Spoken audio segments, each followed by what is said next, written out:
Hello friends, Lakshmi दर्शन पर आपका स्वागत है।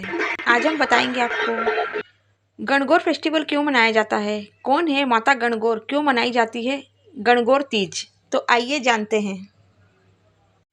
गणगौर का त्योहार जो चैत्र शुक्ल तृतीय को मनाया जाता है, भगवान शिव और माता पार्वती की पूजा के लिए होता है, जहां विवाहित महिलाएं पति की लंबी उम्र और अविवाहित लड़कियां मनचाहा वर पाने के लिए ये व्रत और पूजन करती है। गण का अर्थ होता है शिव और गौर का अर्थ होता है पार्वती। यह व्रत अखंड सौभाग्य और विवाहित सुख समृद्धि का प्रतीक है। यह व्रत विवाहित महिलाएं पति की लंबी उम्र के लिए करती हैं और पूजा करती हैं, जबकि अविवाहित लड़कियां मनचाहा वर पाने के लिए ये व्रत और पूजन करती है। यह गणगौर का त्योहार ज़्यादातर राजस्थान में मनाया जाता है, लेकिन आजकल सभी जगह ये त्योहार बहुत ही धूमधाम से मनाया जाने लगा है। गणगौर का त्योहार भगवान शिव और माता पार्वती के आशीर्वाद के लिए मनाया जाता है। इस त्योहार को मनाने से प्रेम और सौभाग्य का आशीर्वाद प्राप्त होता है, इसीलिए इसे बहुत ही उत्साह और खास तरीके से मनाया जाता है। साथ ही व्रत और पूजन करने से सौभाग्य की प्राप्ति होती है। गणगौर माता पार्वती का गौर अर्थात श्वेत रूप है। उन्हें गौरी और महागौरी भी कहते हैं। अष्टमी के दिन इनकी पूजा होती है, लेकिन चैत्र नवरात्रि की तृतीया को इन्हें इसीलिए पूजा जाता है क्योंकि राजस्थान की लोक परंपरा के अनुसार इस दिन माता को अपने मायके के यहाँ से विदाई हुई थी।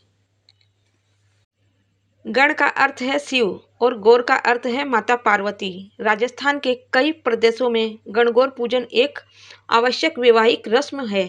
मान्यता के अनुसार माता गौरा होली के दूसरे दिन अपने पीहर आती है तथा 8 दिनों के बाद ईश्वर भगवान शिव उन्हें वापस लेने के लिए आते हैं। विदाई के दिन को ही गणगौर कहा जाता है।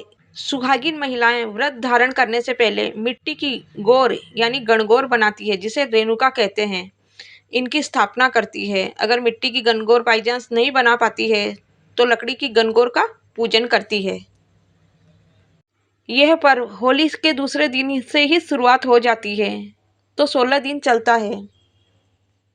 इसी दिन से कुंवारी लड़कियां और नवविवाहित महिलाएं गणगौर पूजन 16 दिन का करती है।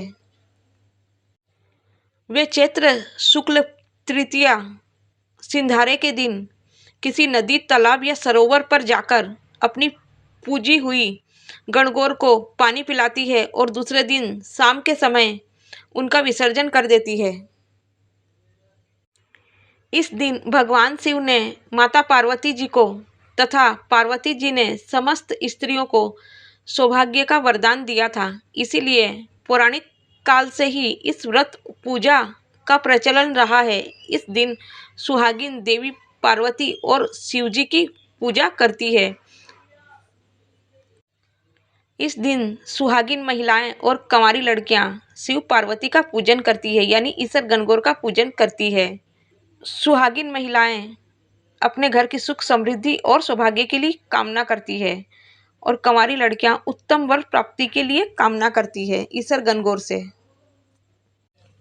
गणगौर के आखिरी दिन जो कि चैत्र शुक्ल तृतीया है, महिलाएं गणगौर माता को सजाकर पालने में बिठाकर शोभा यात्रा निकालती है और फिर शाम को शुभ मुहूर्त में किसी पवित्र सरोवर या कुंड में विसर्जन करती है।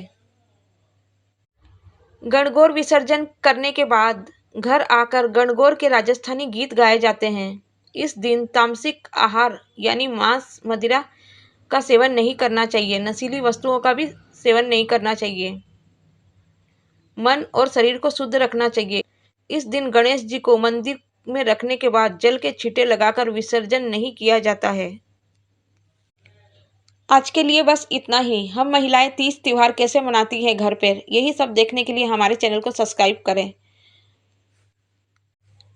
ये वीडियो अगर आपको अच्छी लगी हो तो वीडियो को प्लीज़ एक लाइक करें, फैमिली फ्रेंड्स को शेयर करें। मिलती हूँ एक और महत्वपूर्ण जानकारी के साथ। जय माता दी।